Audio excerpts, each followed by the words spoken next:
Muito bem. Vamos lá, então. O MotoScraper, né, como eu acabei de falar, se você lembrar da equação da semana da aula passada, você vai ver lá, a produção horária vai ser igual à capacidade da caçamba, 12 era a capacidade da lâmina, né? O N é o número de ciclos por hora, idêntico ao que a gente calculou anteriormente. O E é o fator de eficiência, chamando aqui de eficiência horária. E o F é o fator de conversão dos solos que nós usamos também na semana passada, que foi o empolamento, né? Você está removendo, como o equipamento escava o material, você está removendo esse material do seu estado natural e ele vai empolar, vai ganhar volume em vazios, né? E você vai transportar o solo empolado, né? Então você faz essa correção. Por quê? Porque se o fiscal for medir na jazida, ele vai medir um volume menor do que o que você transportou, né? Lembra disso? O volume transportado é sempre maior que o volume natural antes dele ser escavado, né? Então a equação é a mesma. O que está mudando aqui efetivamente é a capacidade da caçamba, que no caso aqui, normalmente, para o scraper ou moto-scraper, ela é maior que o de uma lâmina de um bulldozer, né? Mantendo aí as proporções de ambos os equipamentos, tá? O número de ciclos por hora é quantos ciclos ele executa em uma hora, então são 60 minutos, dividido pelo tempo de um ciclo do MotoScraper, né? O tempo que ele demora para executar um ciclo, tá? Aqui é o ciclo do bulldozer, mas para a gente lembrar, né, aqui está fazendo a operação de pusher, lembra? O trator de lâminas aqui fazendo, empurrando o MotoScraper para auxiliar ele ou na aderência ou na falta de potência, porque ele é um equipamento montado sobre rodas, né? Então ele pode ocorrer nesses dois problemas aí principalmente. Então ele executa o pusher durante a fase de escavação. Após a escavação, o trator para, retorna à posição inicial e o MotoScraper vai seguir o trajeto da via de serviço, né? Vai ir até a posição, aqui está só exemplificado na forma de um ciclo mesmo, para ficar mais claro, mas ele vai seguir pelas vias de serviço até o ponto onde ele vai fazer a descarga desse material e vai retornar vazio até a posição inicial, fechando o ciclo, tá? Então, o tempo de ciclo tem que levar em consideração o tempo fixo aqui do pusher durante o carregamento, o tempo variável durante a ida, o equipamento está trabalhando carregado, o tempo fixo de descarga ou de retorno e o tempo variável de retorno, quando ele retorna vazio. Então, igualzinho a gente fez para o bulldozer na última aula. Aqui, alguns valores do tempo fixo carregado, do tempo fixo tabelado. É claro que isso pode variar de equipamento, de operador, de condições na jazida, condições na área de depósito do aterro, né? Então, isso vai estar ligado a condições ambientais e condições físicas do equipamento e do próprio operador, né? Da maior ou menor experiência do operador com o equipamento, né? Mas, em média, o tempo fixo do scraper varia de carregar, no carregamento de 0,6 a 1 minuto e no descarregamento de 0,6 a 0,8 minutos. Então, você vai adotar valores próximos a isso aí no seu planejamento. Iniciada a obra, você pode fazer medições em loco, né? O fiscal da obra aí pode fazer essas medições em loco e até corrigir a produtividade ao longo da própria obra, tá? Obra de mineração, isso é muito comum, que a obra vai durar anos ali executando aquele mesmo serviço, então a correção e os melhoramentos são feitos constantemente. E obras de terraplanagem de grande porte também é muito comum, porque sabe que a obra vai durar 1, 2, 3, 4 anos, por exemplo, de forma que a correção do planejamento é fundamental também, né? Já o tempo variável, né, é a fase de transporte, né? Na ida, o equipamento está carregado, ele vai em uma velocidade menor, né? Ele tem mais dificuldade em vencer rampas, então planejar a via de serviço na ida para evitar rampas muito íngremes é fundamental para ganhar tempo, aí diminuir o tempo de ciclo do equipamento. E no retorno a mesma coisa, só que agora ele está vazio, né? Então ele consegue vencer rampas mais facilmente. Mesmo assim, é interessante que se pense nisso na hora de traçar as vias de serviço no canteiro. Bom, então no cálculo aí dos tempos de ida e dos tempos de retorno, a gente vai ter aí tempo de carregamento, tempo de transporte de ida, tempo de descarregamento e o tempo de transporte de retorno. Lembrando que T carga e T descarga são fixos, T ida e T retorno são variáveis. O MotoScraper tem gráficos como esse aqui, ó, você observar no eixo X nós temos o tempo e no eixo Y nós temos aí a distância a ser percorrida. Que distância é essa? Da jazida até o local do aterro, ou bota fora, né? Tá em milha, o eixo está trabalhado aqui porque está em milhas e está em metros, né? Então, dependendo para onde o equipamento for vendido, né? Tem um pessoal maluco aí que trabalha com a unidade sem ser a unidade métrica, né? Brincadeira, mas tem. De forma que a gente vai trabalhar com a distância entre jazida e bota fora nesse eixo. Aqui a declividade média do traçado, da via de serviço, né, em porcentagem, 0%, 2, 4, 8, aqui é o que? 6, desculpa, 8 também embaçado aqui, 10 e 15%. Você pode interpolar para valores nesse intervalo ou extrapolar para valores maiores, né? Eu entro aqui com a distância, trabalhando com o MotoScraper a 900 metros de distância entre jazida e bota fora na inclinação média de 4%. Aí cadê o ponteiro do mouse? Eu venho aqui, ó, 900, 4%, venho aqui depois na vertical e chego aí a 1,8 minutos. Então seria o meu tempo de ida desse equipamento. Por que eu sei que é de ida desse gráfico? Se você olhar aqui em cima, esse gráfico é de um scraper, Caterpillar 621, cheio, carregado. Então ele está no trajeto de ida, né? E posso fazer a mesma coisa para o traçado de retorno. Aí eu tenho um gráfico diferente. Por que esse gráfico é diferente? Porque as velocidades de ida e de retorno são diferentes, né? Normalmente, quando ele está vazio, ele tende a andar mais rápido. Ele tem uma velocidade, né, de percorrer esse mesmo trajeto, ou um trajeto diferente, pode ir por um trajeto e voltar pelo outro, tá?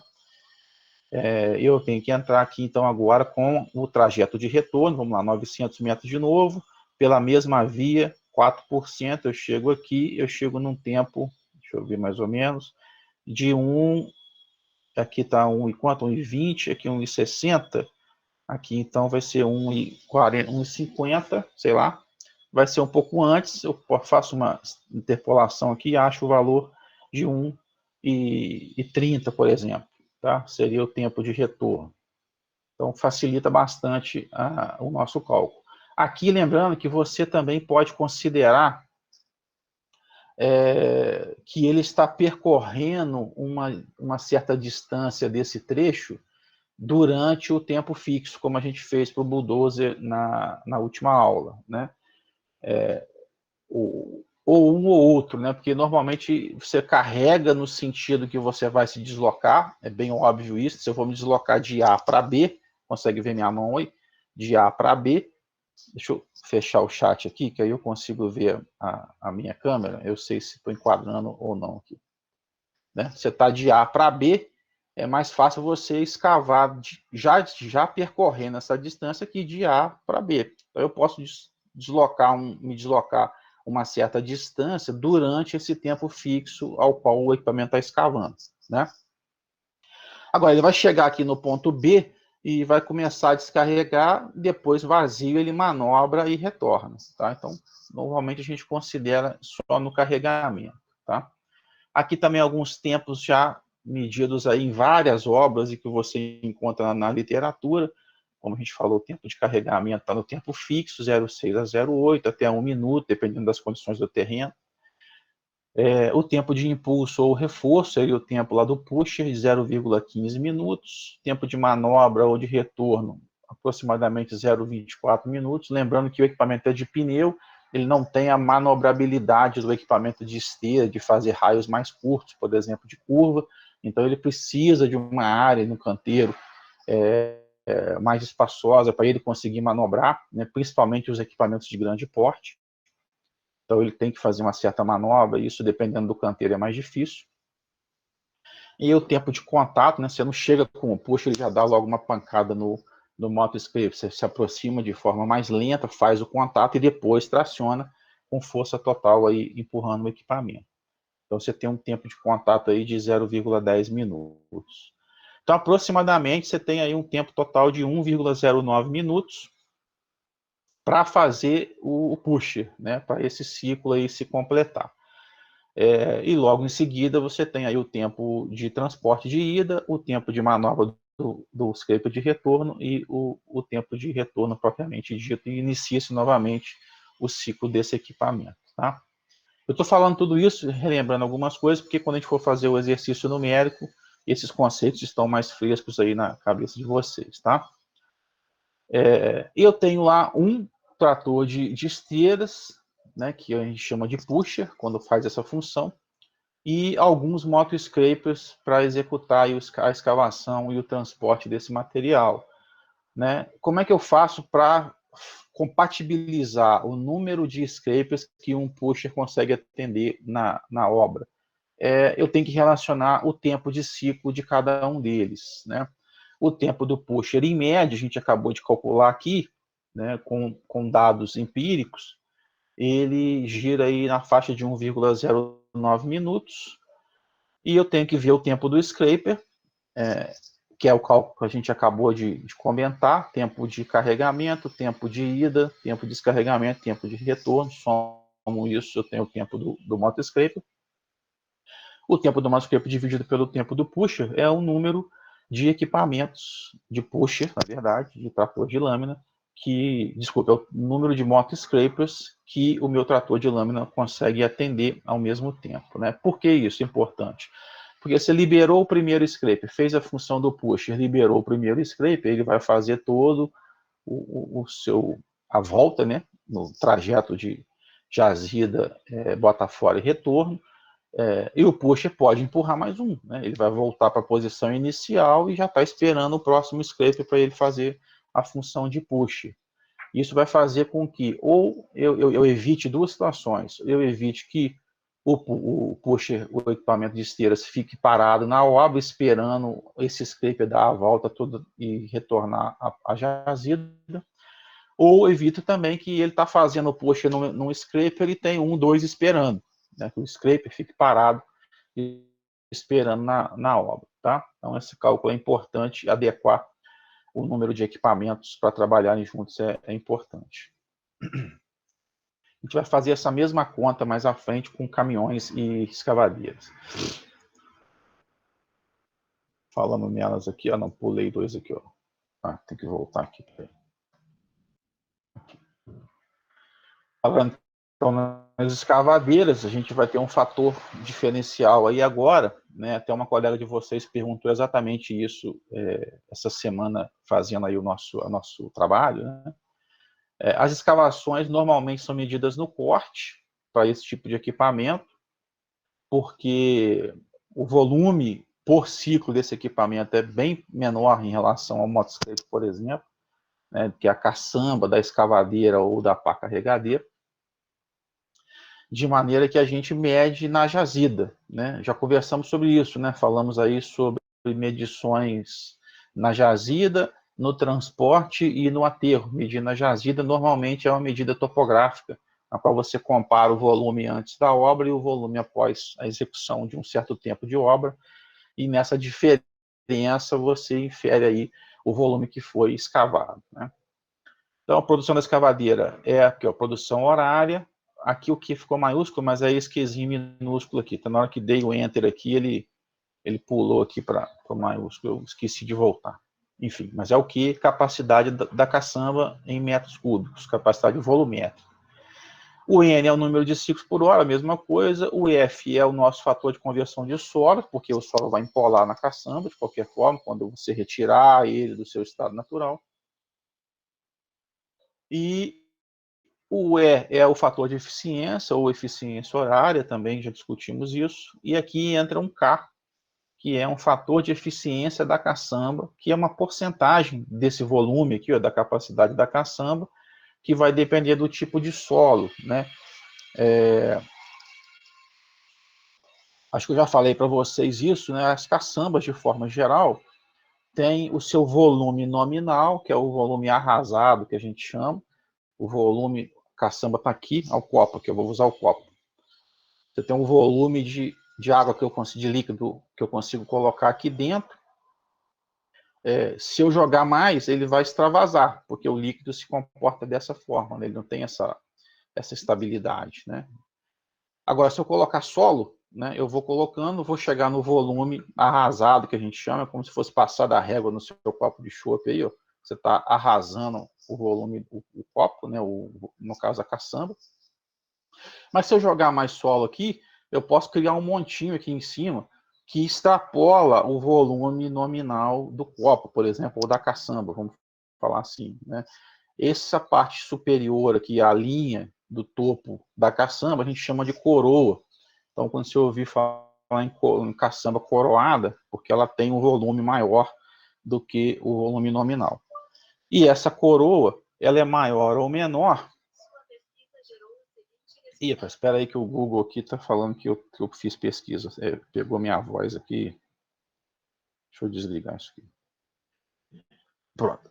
O volume da caçamba coroado, então, ele tem uma capacidade um pouco maior do que o volume nominal arrasado. Então, se você vê escrito em algum lugar volume, capacidade coroada é um volume maior do que a capacidade nominal, em função de um fator que depende do tipo de solo.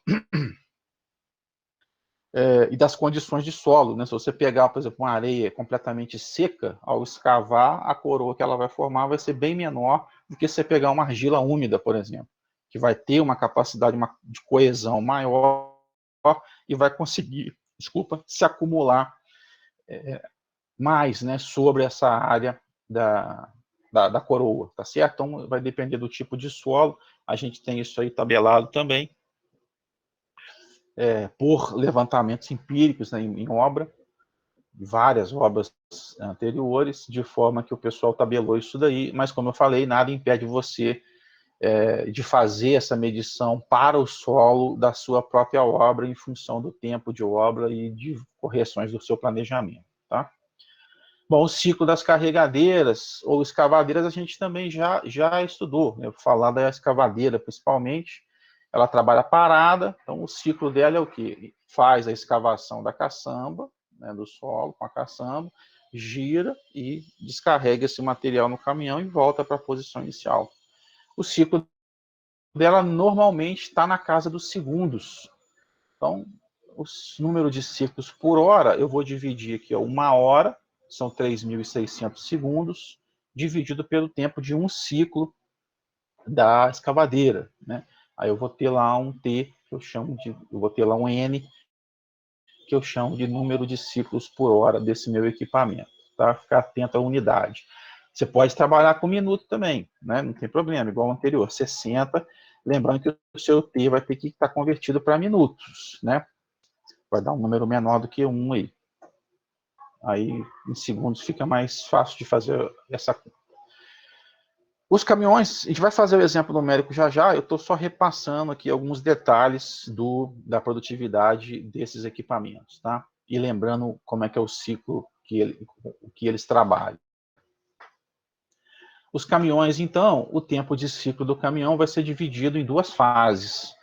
A primeira fase, ele está parado, sendo carregado pela escavadeira ou pá carregadeira. Então, eu chamo de tempo de carga ou tempo de carregamento. Você vai ver com esses 2 nomes.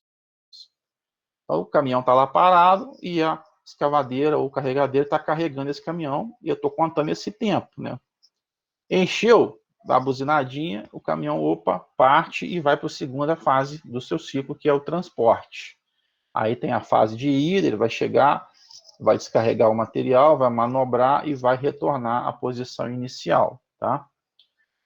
Bom, nesse conjunto, então, caminhão, basculante e escavadeira, a gente também tem que compatibilizar o ciclo de ambos, né, com o seu tempo, relacionando o seu tempo de ciclo, de forma que eu tenha um número suficiente de caminhões em que uma escavadeira possa trabalhar simultaneamente no ciclo. Aquela história do Modscape que a gente acabou de ver com o pusher, né? Escavadeira carrega um caminhão, ele parte, vai fazer a fase de transporte, já encosta um outro caminhão vazio, a escavadeira continua trabalhando. Carregou, parte, já encosta um terceiro e tal. Quando esse terceiro saiu, o primeiro que partiu aquela hora já descarregou, já retornou e chegou aqui, no exemplo de 3 caminhões com uma escavadeira. Isso vai depender de quê? Do tempo de ciclo de ambos, né? O ideal é que eu não fique com a escavadeira parada, esperando o caminhão chegar, e também não fique caminhão acumulando, né, na fila, esperando a escavadeira carregar um na sua frente, para depois ele manobrar e fazer o carregamento. É o ideal, né? Claro que nem sempre a gente consegue fazer isso no campo, mas no nosso planejamento, o número de caminhões atendidos por uma escavadeira vai ser o tempo de carga mais o tempo de transporte, que é o quê? O tempo de ciclo do caminhão, dividido pelo tempo de quê? De carga, que é o tempo da escavadeira consegue fazer esse carregamento, tá? Então, TC mais TT dividido por TC, eu tenho lá um número de caminhões a serem atendidos. A gente vai fazer um exemplo também numérico e a gente discute um pouco mais à frente. Esse tempo de carga, né, para encher uma unidade transportadora, seria o quê? O tempo de ciclo da escavadeira vezes o número de caçambadas, digamos assim, que ela tem que dar para encher o caminhão, né? A escavadeira tem lá 1 metro cúbico, o caminhão tem 10, ela tem que dar 10 caçambadas para encher esse caminhão. Porém, a gente vai entrar com um fator de eficiência nessa conta, porque nem sempre o ciclo é constante, nem sempre a caçamba vem coroada, né? Às vezes vem mais vazia, às vezes vem coroada, às vezes vem arrasada. Então a gente tem aí condições de cada ciclo um pouquinho diferentes. Às vezes o operador tem que fazer uma manobra, tanto da escavadeira quanto do caminhão, que é o mais comum, né? Fazer um ajuste de aproximação e tal. Então, tem aí um fator de eficiência embutido nesse cálculo do tempo de carregamento, tá? Então, vai ser o N1, que é o número de caçambas que a carregadeira tem que dar para encher o caminhão, que é a comparação de volumes, né? Vezes o tempo de ciclo da escavadeira, né? Se ela faz 5 caçambadas e demora X segundos para uma caçambada, eu tenho o tempo que ela demora para fazer os 5 ciclos, né? Porém, eu vou dividir agora. Por que eu vou dividir? Lembra que o fator de eficiência ele diminui a produtividade, que a gente calcula para 100%, e depois aplica o fator de eficiência para diminuir essa produtividade em função desses atrasos aí, dessas condições. No caso que a gente está calculando tempo, para diminuir a eficiência, o tempo tem que ser maior, né? E como o fator de eficiência é um número menor do que 1, ele entra aqui no denominador, né? Então, vai ser N1 vezes T dividido pelo fator de eficiência, ou eficiência horária, como queira. O número de caçambadas, então, que é a comparação de volumes, ó, é o Q, que é a capacidade volumétrica do caminhão, dividido pelo Qzinho, que seria a capacidade volumétrica da carregadeira. Lembrando sempre de aplicar o fator de eficiência da caçamba, que é em função do solo, é um valor constante também, tá? As motoniveladoras, a gente já viu, né? Qual que é a função delas, não vou repetir aqui. O tempo de serviço da motoniveladora, ele é em função da distância que ela tem a percorrer, vezes o número de vezes que ela tem que passar para fazer o ajuste, o espalhamento ou o ajuste da superfície, né? Eu tenho lá um trecho de 1 quilômetro para fazer e estão previstas 5 passadas, né? Então eu vou andar 5 quilômetros, né? Cada passada eu vou andar 1 quilômetro, mesmo que seja ida e volta, né? Primeira passada, segunda passada, terceira, quarta, quinta, fechei, né? Então vai ser D vezes N, né? Esse número de passadas a gente vai falar um pouco mais à frente também. Ele é em função do tipo de solo, da largura da faixa que eu tenho que trabalhar, do estado em que essa faixa se encontra, está muito ondulada, está mais dura, está mais macia, né? É material solto, não é material solto. Então, isso tudo vai entrar no número de passadas que a gente tem que fazer do solo. dividido, então, pela velocidade média. Se eu tenho que andar 5 km, né, 1 km a cada passada, são 5 passadas. A que velocidade que eu vou trabalhar, né? Normalmente as primeiras passadas são mais lentas, porque o solo está mais ondulado, está mais rígido, está mais difícil de se percorrer, a camada está mais espessa, né? Então eu tenho que passar mais devagar, porque o equipamento não ia conseguir passar velocidades mais altas, ao passo que nas últimas passadas eu já tenho uma superfície mais regularizada, porque no início o equipamento consegue desenvolver velocidades maiores, mantendo a qualidade do acabamento. Então eu vou trabalhar com a velocidade média, tá? Não com uma velocidade para cada passada. Lembrando que a gente está na fase do planejamento, então eu estou calculando essa produtividade, eu vou trabalhar com distâncias, tempos e velocidades médias aí ao longo do nosso processo. E estou calculando o tempo, vai entrar aqui também a eficiência horária, também no denominador, né? Sempre lembrando para ficar bem claro, que o fator de eficiência, na verdade ele devia chamar fator de ineficiência, né? Porque ele diminui a produtividade dos 100%, que é o cálculo normal, tá?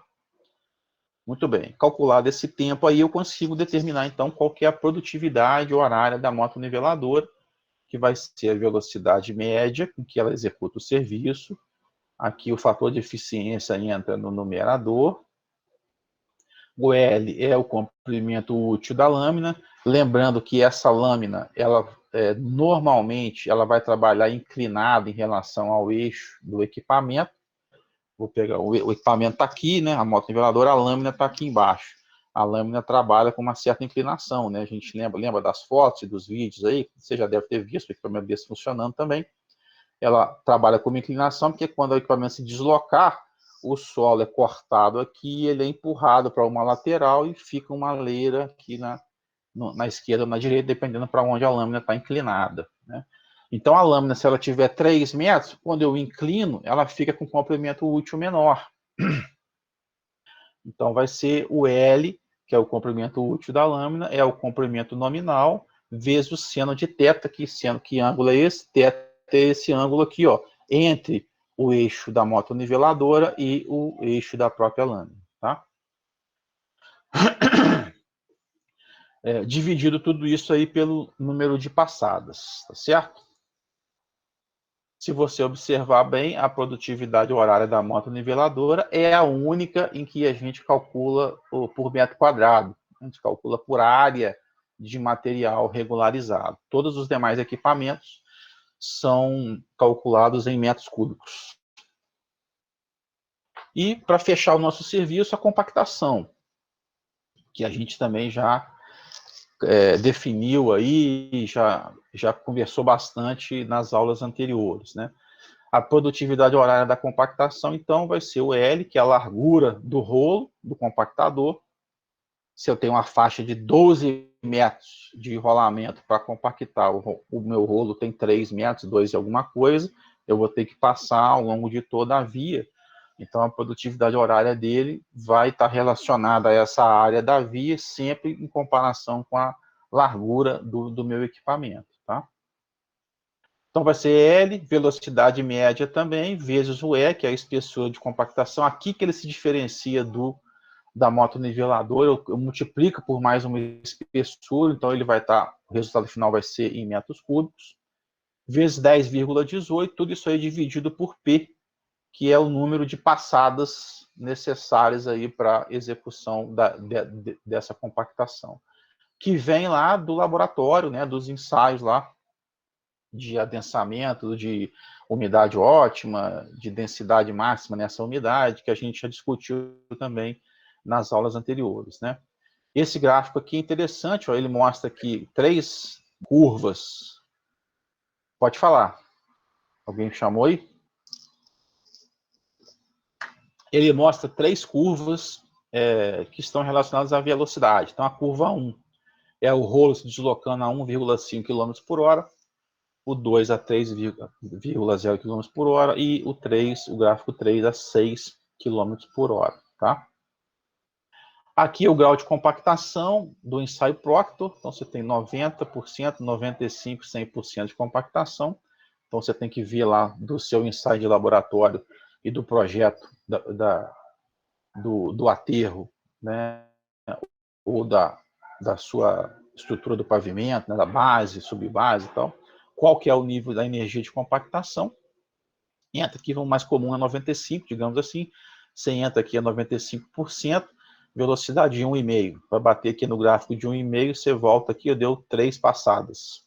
Então, nessa velocidade, para aplicar essa energia de compactação do projeto, o rolo, tem esse rolo aqui, cada gráfico vai ser referente a um rolo, seu peso e tal, ele tem que dar 3 passadas para atingir esse nível de compactação daquela camada.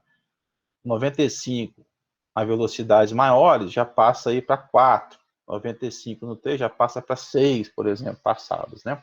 Ou seja, quanto mais rápido a velocidade de deslocamento, maior o número de passadas que o meu rolo tem que dar. Então, às vezes, não é interessante trabalhar com velocidades muito altas. Nós já falamos sobre isso no capítulo lá sobre compactação,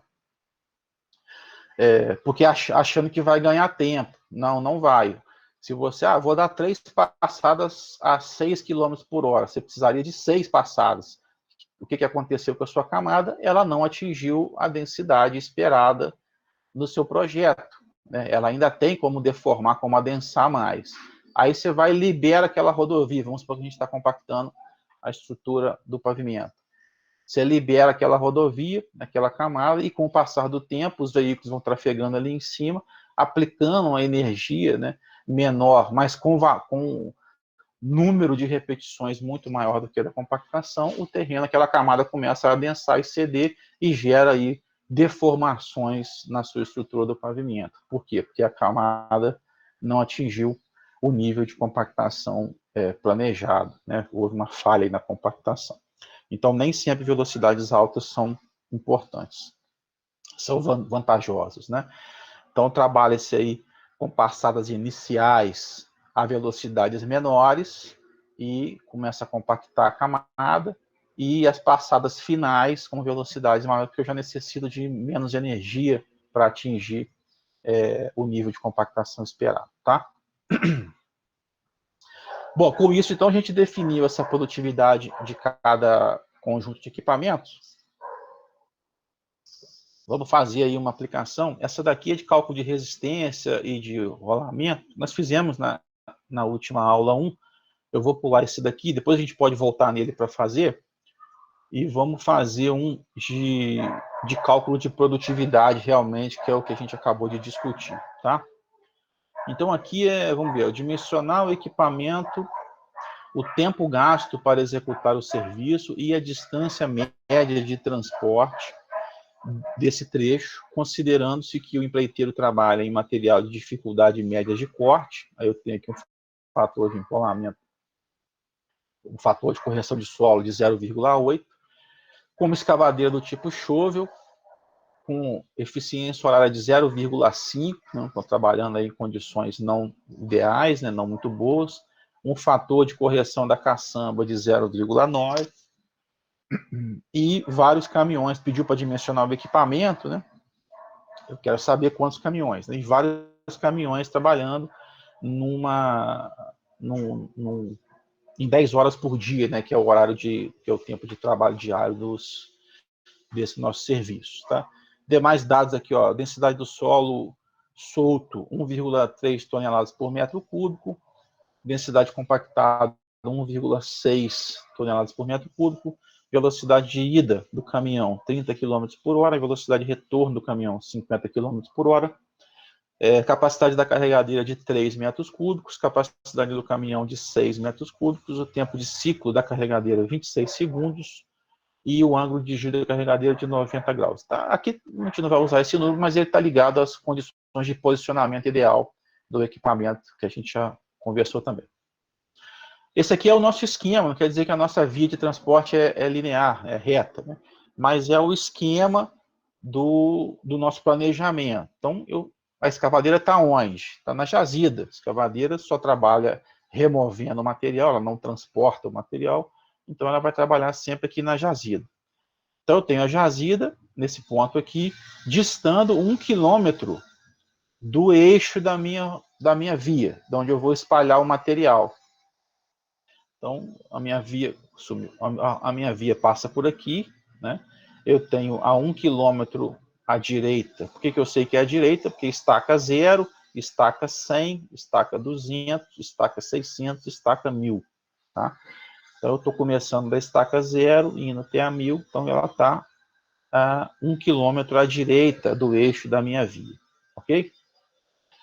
Aqui eu já falei, são um número de estacas. Ela emboca aqui, ó, se encontra aqui na minha via na estaca 200, ok? E eu tenho que espalhar um volume de 30.000 metros cúbicos de material retirado dessa jazida e lançado ao longo dessas 1000 estacas na minha via. Então esse é o nosso caso, esse é o nosso serviço, nosso problema, digamos assim. A produção horária da carregadeira, então, é a primeira coisa que a gente vai determinar. Por quê? Porque é ela que produz material. Se a escavadeira ou carregadeira parar de trabalhar, eu não tenho material escavado para transportar. Então, quem vai ditar o ritmo de serviço é sempre o equipamento que escava, né? Então, vou calcular primeiro, então, a sua produtividade.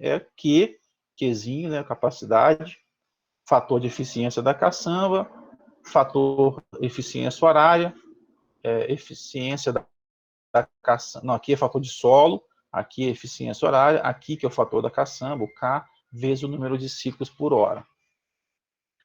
Eu sei que o número de ciclos por hora é o tempo em segundos que tem 1 hora, 3.600, dividido pelo tempo de um ciclo da minha escavadeira ou carregadeira, 26 segundos. Então eu chego no valor de 138,46 ciclos que ela consegue executar em 1 hora. Então ela faz esse movimento aqui, ó, e retorna durante 1 hora 138,46 vezes. A favor da segurança do nosso planejamento, eu vou trabalhar com um número inteiro de ciclo da minha escavadeira. Eu vou reduzir para um número inteiro inferior a esse calculado. Eu vou trabalhar então com 138 ciclos por hora. Tá? Lembrando que ela vai fazer um pouquinho mais, né? Se juntar aqui em 2 horas, ela fechou mais um ciclo, digamos assim, né? Mas eu estou trabalhando com um planejamento inferior, sei que na obra eu consigo trabalhar com uma produtividade horária um pouquinho maior, tá? Dependendo do tempo que esse equipamento vai trabalhar. Entrando aqui então com os dados, ó, capacidade da caçamba 3 metros cúbicos, fator de correção de solo 0,8, eficiência 0,50, eficiência da caçamba 0,9, número de ciclos por hora 138. Ela consegue produzir 149,04 metros cúbicos por hora de material escavado, ok? Tempo de carga da unidade, então o caminhão parou ali e ela vai escavar e carregar o caminhão, né? Bom, voltando aqui então, o número de caçambadas, digamos assim, que a gente tem que fazer para encher o caminhão. Vou precisar disso para calcular o tempo de carregamento, né? Então vai ser a capacidade volumétrica do caminhão, 6 metros cúbicos, dividido pela capacidade volumétrica da caçamba da escavadeira, vezes o fator de correção dessa caçamba, tá? Então, 6 dividido por 3 vezes 0,9, 2,22 caçambas para encher um caminhão, né? Aí aqui cabe uma observação. Você vai trabalhar com 2 caçambadas, não atingiu a capacidade total do caminhão. Se eu trabalhar com 3 caçambadas fechadas, né, inteiras, ciclo inteiro, você vai jogar material fora, né? A hora que você despejar a terceira caçamba, o material vai chegar, vai coroar e vai cair uma boa parcela desse material para fora da caçamba do caminhão, né? Então, para efeito de cálculo, o pessoal chegou à conclusão de que trabalhar com o número de caçambadas decimal aqui, né, com o número fracionário, no final das contas, não vai fazer muita diferença para a gente, tá? O planejamento, né, o calculado, vai ficar próximo do que está acontecendo em campo. O que, a meu ver, eu ainda não cheguei a fazer essas contas, não, mas o que, a meu ver, trabalhar com o número de ciclo quebrado, também no final lá de um mês, de um ano de obra, vai estar dentro da média, tá? Então eu vou fazer aqui igual está lá no livro esse exemplo lá do livro do Ricardo Catalani, eu vou fazer igual está lá, vou manter aqui o 2,22, tá? Mas você vai ver isso, dependendo da fonte que você estiver consultando, inclusive o número de ciclo com valores decimais também, tá? Então, vou trabalhar com 2,22. O tempo de carga, então, é esse N, número de caçambadas que eu tenho que dar para encher a unidade de transporte, vezes o tempo de ciclo que eu demoro para fazer uma caçambada dessa, e vou aplicar aqui também um fator de eficiência horária. Tá? Então, 2,22, que é o N que a gente acabou de calcular, 26 segundos é o tempo de um ciclo da minha carregadeira ou escavadeira, dividido por 0,5, que é o fator de eficiência desse serviço. Eu chego aí a 115,44 segundos, ou 1 minuto e 55,44 segundos, que demora para encher um caminhão. Tá? Isso já com a eficiência embutida. Tá? Lembrar, o número não crava exatamente como a gente podia imaginar, porque eu tenho que entrar com a eficiência horária. Beleza. Bom, agora eu vou calcular os tempos de transporte. Né? O caminhão está lá esperando para ser carregado, eu quero ver quanto tempo ele vai demorar para ir descarregar e retornar à posição inicial. Aí, aqui do nosso problema, nós temos duas situações. Acho que eu tenho um desenho maior aqui. Ó. Temos duas situações. Minha jazida está aqui, o caminhão vai ser carregado aqui, carregou, ele vai andar 1 quilômetro, e vai chegar aqui no eixo da minha via. Aí ele vai decidir se ele vai, quer dizer, a gente vai decidir, vamos fazer primeiro a esquerda ou a direita da minha jazida. Eu tenho que fazer ao longo da via toda, né, desse trecho todo. Então, eu posso começar, então, à esquerda. Então, o caminhão vai andar 1 quilômetro da minha jazida e vai andar depois à esquerda. Eu tenho aqui 200 estacas, trabalhando com estaca padrão de 20 metros, a gente sabe essa distância que ele vai percorrer. Vamos supor que eu vou lançar lá na estaca zero primeiro. Né? Vou começar a lançar material lá na estaca zero e venho me deslocando até a estaca 200. Então, o primeiro caminhão, os primeiros caminhões, melhor dizendo, tem que andar sempre esse 1 km. Aqui todo mundo vai ter que andar, seja caminhão que vá à esquerda, seja caminhão que vá à direita. Então, ele vai andar 1 km e vai andar à esquerda primeiro aqui as 200 estacas. Conforme eu for lançando o material aqui, eu vou andando uma distância menor. Né? Eu já lancei o material que eu precisava aqui, eu vou espalhar uniformemente o material para com a autoniveladora trabalhar e depois a compactação. E os últimos caminhões vão andar bem menos, vão andar poucas estacas aqui até chegar num quilômetro, no final aqui do encontro da via da jazida com a minha via que eu estou executando. E os caminhões que vão à direita, a mesma coisa, ele vai andar da estaca 200 até a 1000, por exemplo, e os últimos vão andar bem menos. Então, eu vou trabalhar com uma distância média de transporte ao longo desse trecho. Tá? Eu sei que as primeiras viagens vão ser mais demoradas, vão ter um tempo de ciclo maior, porque a distância de transporte é maior, mas eu sei que as últimas viagens vão ser bem menores. Então, vou trabalhar com valor médio a título de planejamento, tá certo? Então, a gente vai calcular a distância média aqui. Ó. Se são 200 estacas, vou voltar aqui, ó. Aqui. Se são 200 estacas, eu trabalhar aí com 20 metros, à esquerda, digamos assim, eu vou ter 2 quilômetros, mais 1 quilômetro que ele vai ter que andar. Desculpa, eu vou ter quantos? Eu vou ter 4 quilômetros, né? Entre a 0 e a 200. Vou dividir por 2, porque eu vou trabalhar com valor médio, então são 2 quilômetros, e vou somar aquele 1 quilômetro da distância da jazida até a via. Então, o caminhão à esquerda vai andar 3 quilômetros, certo? Ele vai a 30 km por hora, ele vai demorar 6 minutos para fazer a ida, para sair da jazida, carregado, e ir até a via, pegar a esquerda e fazer o transporte e chegar no ponto de descarregamento. Em média, tá? Os primeiros vão demorar mais, os últimos vão demorar menos, o valor médio está na casa aí dos 6 minutos, tá? À direita, a mesma coisa. Vou voltar no desenho aqui, ó. Agora eu vou andar 800 estacas, ó. À direita, né? No valor máximo. Vou trabalhar com esse valor médio, tá? Então, 800 estacas dariam 16 quilômetros, dividido por 2, 8 quilômetros, mais 1 quilômetro da distância da jazida até a via, 9 quilômetros de média que cada caminhão vai ter que andar na ida e na volta também, né? 30 km por hora, deu aí na faixa dos 18 minutos. Então, o caminhão que vai à esquerda vai demorar em média 6 minutos para chegar, para ir, e caminhão que vai trabalhar à direita demora 18 minutos, tá? Então, eu vou trabalhar agora com o tempo de retorno também, ó. Distância dividida pela velocidade de volta. Eu já calculei a distância ali, são 3 km a 50 km por hora, 216 segundos, e à direita, 9 km de média, dividido por 50 km por hora, são 648 segundos. Então, o tempo total do caminhão é o tempo de carga, ele demora parado sendo carregado, tempo de ida mais o tempo de volta, mais um tempo de descarregamento, que ele chegou lá, foi carregado, chegou lá no ponto de descarregamento, ele vai descarregar, manobrar e começa a voltar, né? Então tem um tempo fixo aí também que vai ser dado aqui de 180 segundos, por exemplo.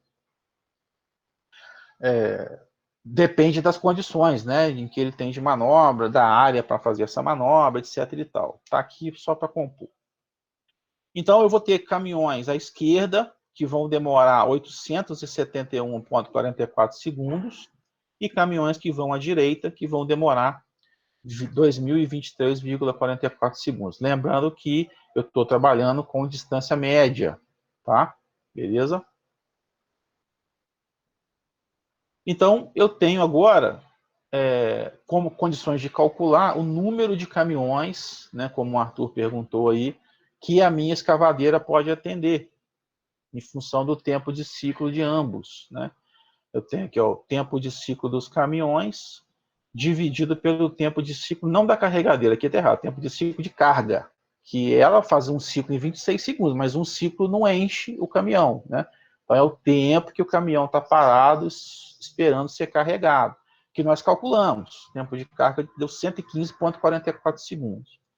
Então, à esquerda, eu consigo fazer essa conta, tempo de ciclo do caminhão, 871,44, dividido pelo tempo de carregamento, 115,44, deu aí 7,54 caminhões, eu arredondei para 8 unidades. O que vai acontecer aqui? Eu não tenho 0,54 caminhões, né? Não dá para contabilizar isso. Ah, o caminhão está sem a caçamba. Não funciona. Eu vou trabalhar com o número de caminhões inteiro, ok? Se eu adotar um número de caminhões menor do que o calculado, vamos supor que eu arredonde para 7. O que vai acontecer na obra? Eu tenho um número de caminhões trabalhando menor do que o que a minha escavadeira pode atender. O que vai acontecer na obra? A minha escavadeira vai ficar ociosa durante algum período, né? Em algum momento, ou vários momentos ao longo do dia, durante o serviço, eu tenho caminhão rodando e ainda não chegou o caminhão para ela fazer o carregamento. Isso pode ser bom por um lado, ela pode fazer ajustes na área da jazida que ela está trabalhando, pode usar esse tempo para fazer um reposicionamento, né, para quando o próximo caminhão chegar, ela consiga já proceder à escavação da melhor maneira possível. Tá?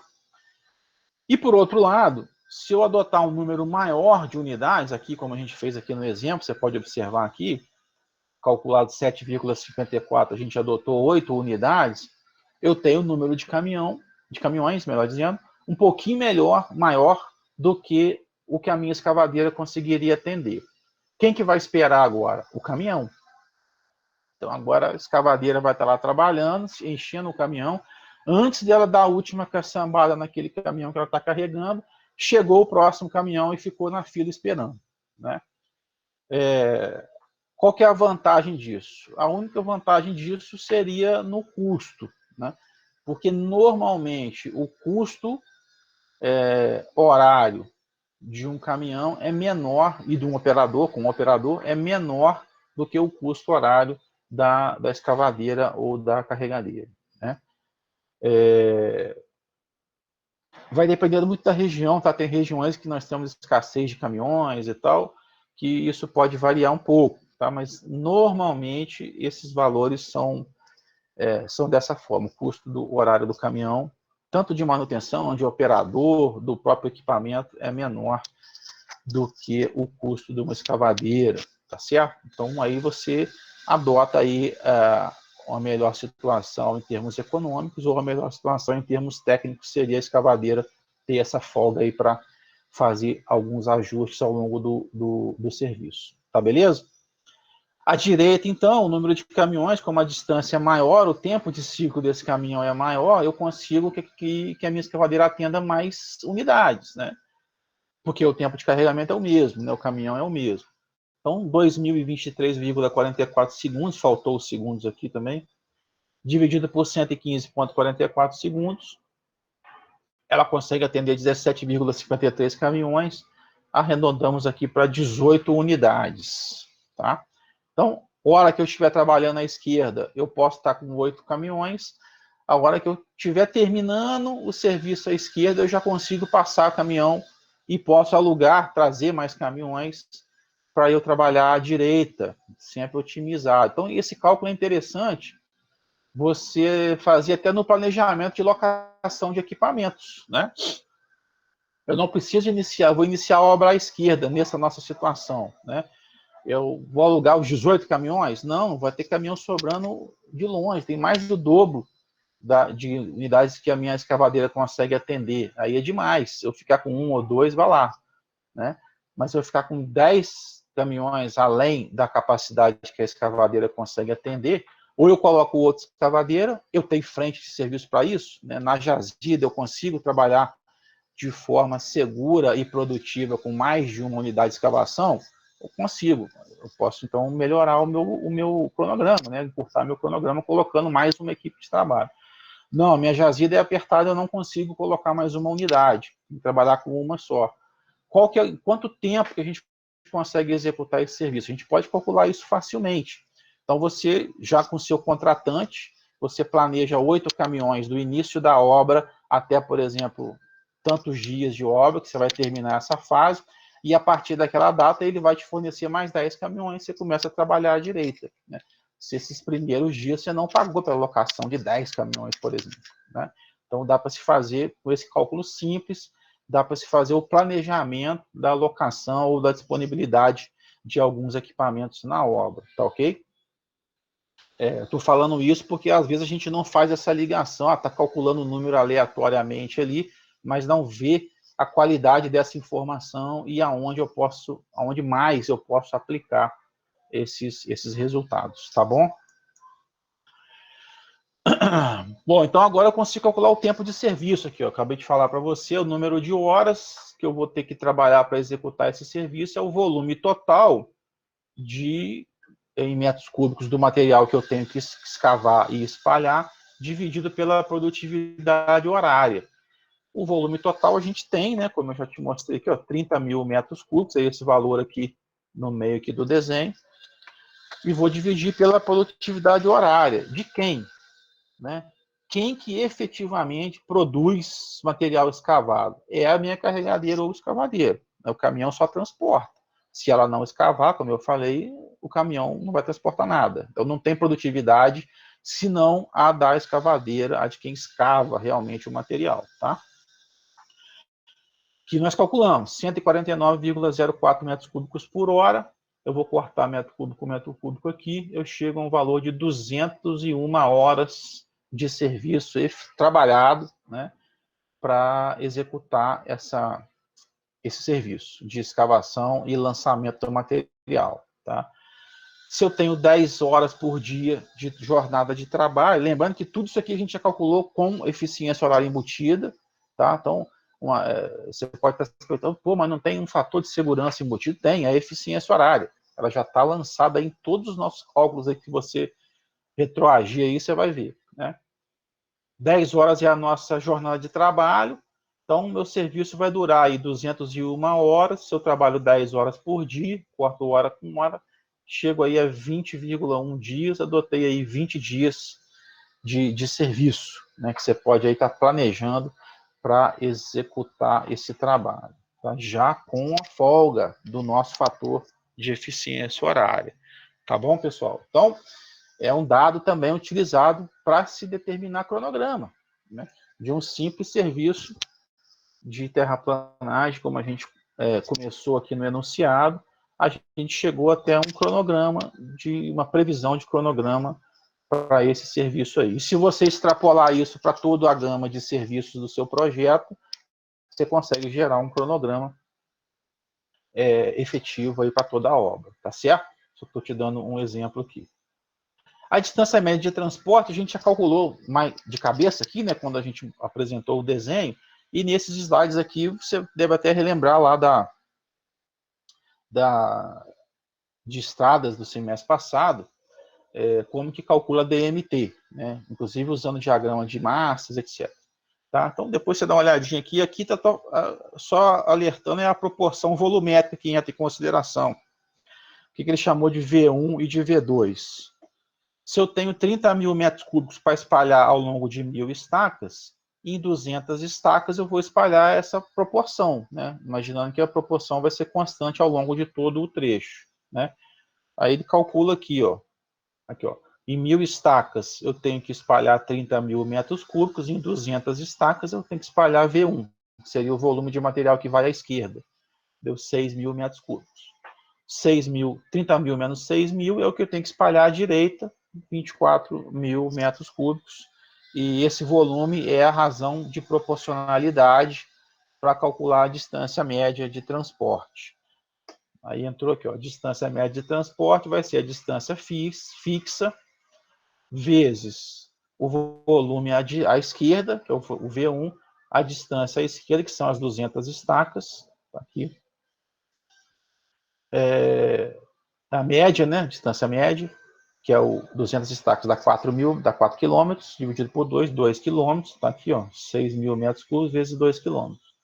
Mais o V2, que é o restante do material que eu vou distribuir à direita, vezes o D2, que é a distância média à direita. A distância média à direita são 800 estacas, né, da estaca 200 à estaca 1.000. Então, são 800 estacas que dão 16 km, dividido por 2, que é a distância média, 8 km no total.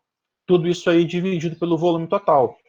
V1 mais V2, eu chego a uma distância média de transporte de 7,8 km. Então é o seguinte, cada caminhão que trabalhar na obra, no final desse serviço, no final dos 20 dias de serviço que a gente calculou, terá andado em média 7,8 quilômetros, né, por viagem, né? Então, isso aí você consegue passar para o empreiteiro que está te locando o caminhão, para você ter uma condição de medir, caso isso aí extrapole, o valor cobrado extrapole muito esse, você tem condição de justificar aí que o cálculo pode estar errado, que pode estar mais caro, pode estar barato, para executar esse serviço, tá? Mas isso aí você já deve ter se lembrado do semestre passado. Então vamos lá, ó. Vamos fazer mais um rapidamente. Determine o número de horas necessárias para a regularização de 60 km de estrada de terra com motoniveladora e a produção horária, sabendo que pelo estado da estrada são necessárias 2 passagens em primeira marcha com a motoniveladora a 4,10 km por hora, 3 passagens aí em terceira marcha a 8,25 km por hora e uma passagem final para fechamento, que o pessoal chama de dar aquela penteada final na via, né, em quinta marcha, a 18,70 km por hora. O comprimento da lâmina nominal de 3,80, o ângulo que ela vai trabalhar, aquele ângulo θ que ela faz com o eixo do equipamento, vai trabalhar com 30 graus, a eficiência horária UE de 0,80 e eu tenho à minha disposição 4 motoniveladoras kart número 12. Tá?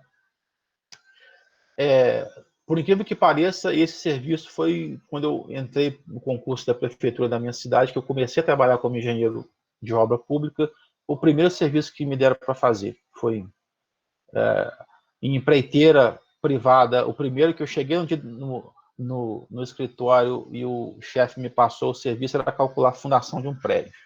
Primeiro dia eu já tomei esse tapa. E em obra pública, quando eu entrei para a prefeitura, foi fazer um serviço muito similar a esse. A quantidade de quilômetros aí de via que era um pouco maior. Que é você determinar quanto vai custar e em quanto tempo esse serviço tem que ser executado, né, o planejamento disso para licitar e tocar para frente. Tá? Então, um serviço muito comum em qualquer prefeitura, em qualquer obra em que se trabalha com vias, né? É muito comum, né? Você já deve ter ouvido falar ou visto isso em qualquer outro lugar, aí, qualquer outro professor pode ter te falado isso. A grande maioria de vias que a gente tem no Brasil, federais, estaduais e municipais, não são pavimentadas, né? Então, nós temos aí a maioria das vias brasileiras sem pavimentação, e esse é um serviço muito comum, porque por vias sem pavimentação, escoam aí produtividade, né, de pequenas, médias e até mesmo de grandes empresas, do produtor rural, o transporte de pessoas, né, de zona rural para zona urbana. Então, a gente tem uma gama de vias sem pavimentação que são altamente solicitadas, e um serviço de regularização de superfície é muito comum e está sempre sendo executado. Tá? Então, esse aqui é um serviço simples que você, com certeza, vai cair uma vez na sua mão para você executar. Mas o nosso foco aqui não é o serviço em si, como que eu determino essa produtividade. Tá? Então, os dados estão aí. Espera aí. Aqui. Voltei. Primeira coisa a se calcular é o tempo de serviço. Né? O tempo que eu vou executar essa minha regularização de 60 quilômetros de via. A distância são 60 quilômetros. Eu vou ter que dar... Imaginando que isso aqui eu estou calculando para uma faixa, né? Eu não informei aqui a largura da faixa, mas se a sua faixa for maior do que os 3,80 útil da lâmina, que a gente vai calcular já já, eu tenho que fazer isso para cada faixa, 6 passadas em cada faixa, né? Como é que eu sei que são 6 passadas? É só somar aqui, ó, 2 mais 3, 5, mais 1, 6 passadas em 60 quilômetros para uma faixa. Tá? A gente está calculando para uma faixa e depois é só dobrar, triplicar, dependendo da largura da via. Então, eu tenho aqui a distância, são 60 quilômetros, vezes o número de passadas, são 6 passadas, dividido pela velocidade média, vezes o fator de eficiência horária. Ok? Isso aqui eu tenho, vou calcular a velocidade, o E também eu tenho, vou calcular a velocidade média. Eu dou 2 passadas a 4,10, então eu vou fazer 2 vezes 4,10, 8,20. Eu dou 3 passadas a 8,25, então 3 vezes 8,25, 24,75. E dou uma passada a 18,70, então tem mais uma parcela aqui de 18,70. Eu somo tudo isso e divido por 6, que é o número de passadas que eu tenho. Então, a velocidade média vai ser 8,61 km por hora. Tá? Vou entrar na equação aqui também e chego a um tempo de serviço de 52,26 horas para executar esse serviço com uma motoniveladora. Eu tenho 4. Então, se uma eu demoro 52 horas, se eu colocar as 4 para trabalhar simultaneamente, e é simultaneamente mesmo, eu mando uma na frente, a outra vai logo atrás, né? Pode ir um pouquinho para o lado, né? A terceira e a quarta também vão logo em seguida, então nós estamos trabalhando realmente simultaneamente, né? Eu vou dividir esse número então por 4, eu chego a um tempo de serviço de 13,07 horas, tá? Nessa velocidade média com 4 unidades. O conjunto de motoniveladoras, o pessoal chama de patrulha. Em inglês, chama de patrol. Daí o pessoal chamar comumente a motoniveladora na obra de patrol. Né? Mas, na verdade, patrol é o conjunto de motoniveladoras, né? A patrulha de motoniveladoras trabalhando na obra. Tá? A motoniveladora, ela tem o tamanho de lâmina pré-definido, como a gente já falou aqui. Deixa eu voltar aqui no início. Aqui, ó. tem aqui, ó, um comprimento de 3,80. Vou pegar um negócio aqui. Comprimento de 3,80. Então, como se fosse o celular que fosse a lâmina, né? Então, ele tem 3,80 daqui até aqui, certo?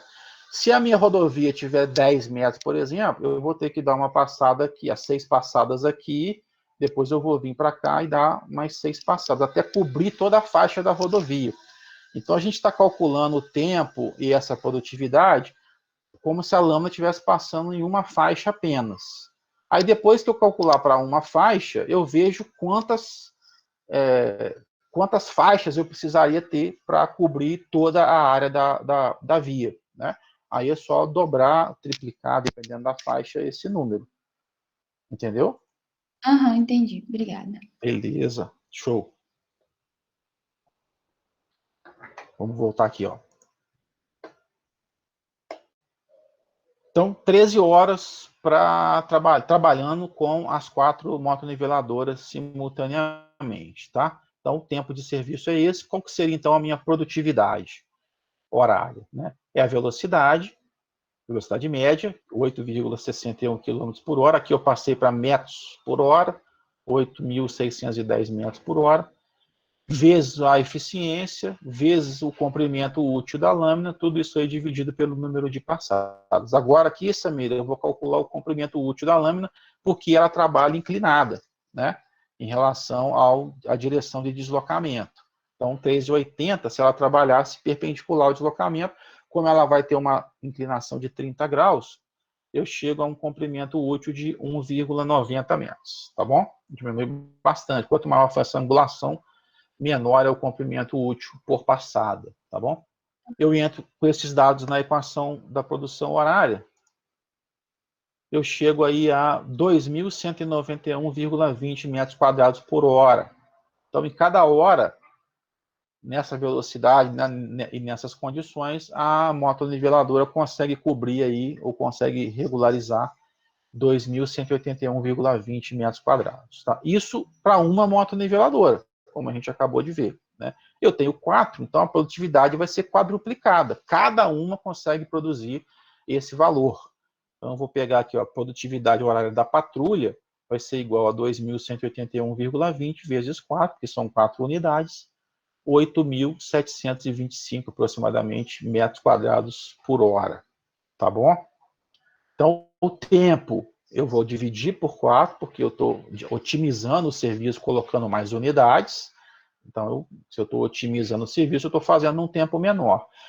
E a produtividade é o contrário. Se eu estou aumentando a produtividade, eu estou colocando mais unidades para trabalhar. Então, vou multiplicar por 4. Eu estou falando isso porque já é raro isso na prova, tá? Eu estou dando trabalho, você está consultando em casa e tal, mas ficar atento a essa condição, tá? E, por fim, a gente já passou aí de 11, 20, mas, por fim, vamos fazer esse exemplo aqui de compactação, que a gente fecha as principais unidades aí que nós estudamos. Tá? Dimensionar a equipe de compactação de um serviço de terraplanagem executado por motoscraper, cuja produção geral é de 800 metros cúbicos por hora no corte. Então, olha só, quem que está escavando? Da mesma forma que o caminhão, que a motoniveladora não produz material escavado, né? Se quem estiver escavando não estivesse lançando material na via para a motoniveladora, por exemplo, ou lançando material na via para o compactador, por exemplo, fazer o seu serviço, a gente não tinha produtividade, concorda? No exemplo anterior, é regularização de superfície. Aí não tem que lançar material, a não ser que eu tenha depressões muito grandes e o material escavado superficialmente não seja suficiente para cobrir essas depressões. Aí eu tenho que importar material. Esse é outro caso, tá? Mas aqui, no caso da compactação, eu tenho que lançar o material que vem do caminhão, espalha, ou do motoscraper, no caso do exemplo, espalhar esse material com a motoniveladora e, posteriormente, rolar com o compactador. Né? Então, quem produz o material desse meu serviço de compactação é, no caso aqui, o motoscraper. E ele tem uma produtividade de 800 metros cúbicos por hora, medido na jazida, medido no corte. Então, o material está no seu estado de densidade natural, não está empolado. E nem está reduzido. Aqui, no caso da compactação, o volume reduzido é após a compactação. Né? Bom, a compactação será feita com um rolo compactador CAT 815, com características indicadas à frente. Tá? A espessura das camadas são de 40 centímetros de solo solto. Óbvio, né? Estou lançando o material e espalhando com a motoniveladora, o solo está empolado, está solto. E são necessárias 5 passadas para atingir esse grau de adensamento desejado. Tá? Aí aqui eu tenho fator de conversão de Φ1 e Φ2, corte, solo solto, é empolamento. Aterro, corte, é redução. Tá? Então, fator de empolamento, fator de redução. Como é que eu sei? Olhando que eu estou dividindo por quê? Né? Qual que é a relação daquele fator ali.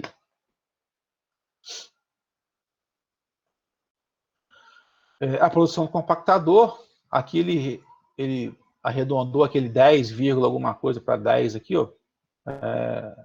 Então vai ser um Q igual a 10 L, E, V, E maiúsculo dividido por N, onde Ezinho é a espessura da camada, o N é o número de passadas, o L é a largura útil do rolo, esse é a largura nominal mesmo, porque ele não trabalha inclinado, trabalha perpendicular ao deslocamento. O V é a velocidade média do rolo e o E é a eficiência horária. Está tudo aqui. Foi dado a largura do rolo, em função que definiu qual era o equipamento, você vai no catálogo do fabricante e vê qual é a largura. Se você tem ele no canteiro, lá na sua empresa, você vai e mede a largura, se você não tem essa informação. A velocidade média foi dada, a gente pode calcular da mesma forma que a gente calculou para a motoniveladora, vendo o número de passadas em que velocidade, calculando essa velocidade média. Aqui já está direto, porque a gente acabou de fazer isso. E a eficiência horária também na faixa do 0,50. Tá? Então, vou entrar aqui, ó, 10 vezes EL, 2,04, 40 centímetros de espessura. Depois tem que entrar com as unidades corretamente. 6,40 km por hora e 0,5 dividido pelo número de passadas, 5, eu chego a um valor aproximado aí de 522 metros cúbicos por hora. Esse 522 metros cúbicos por hora, ele está empolado, natural ou reduzido? Aonde que eu tenho esse dado aqui, ó? Aqui, ó, no E. Aqui é do equipamento, aqui é velocidade, aqui é da equação, aqui é número de passado. O único valor que está ligado de alguma forma ao solo, ao volume de solo, é a espessura da camada. Né? Eu tenho a largura do rolo vezes a espessura da camada. E o comprimento total, por isso que me dá em volume. Né? Então, eu vou trabalhar aqui com esse E. Esse E aqui é a camada final ou é a camada solta? A gente tem que voltar aqui para ver, ó. Espessura da camada em centímetros de solo solto, tá? Então, esse volume final aqui calculado é volume de solo solto, tá certo?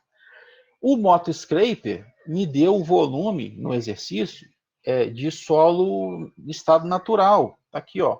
A produtividade é medida de 800 metros cúbicos por hora no corte. Então, eu tenho que compatibilizar esses volumes para eu fazer essa relação. Então, empolado, o meu 520 vezes o Φ1 me dá a medida no corte. Ó.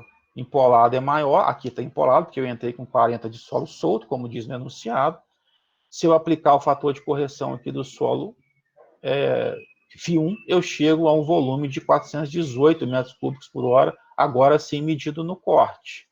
Da mesma forma, se eu aplicar o Φ2, que é o 0,85, eu chego no volume reduzido ou compactado, né, após a passada do rolo, as passadas, né, do rolo, 354, 355 metros cúbicos por hora. Então, para eu relacionar a produtividade de um com o outro, para saber quantos rolos compactadores eu posso trabalhar com esse MotoScraper, eu tenho que trabalhar com volumes compatibilizados.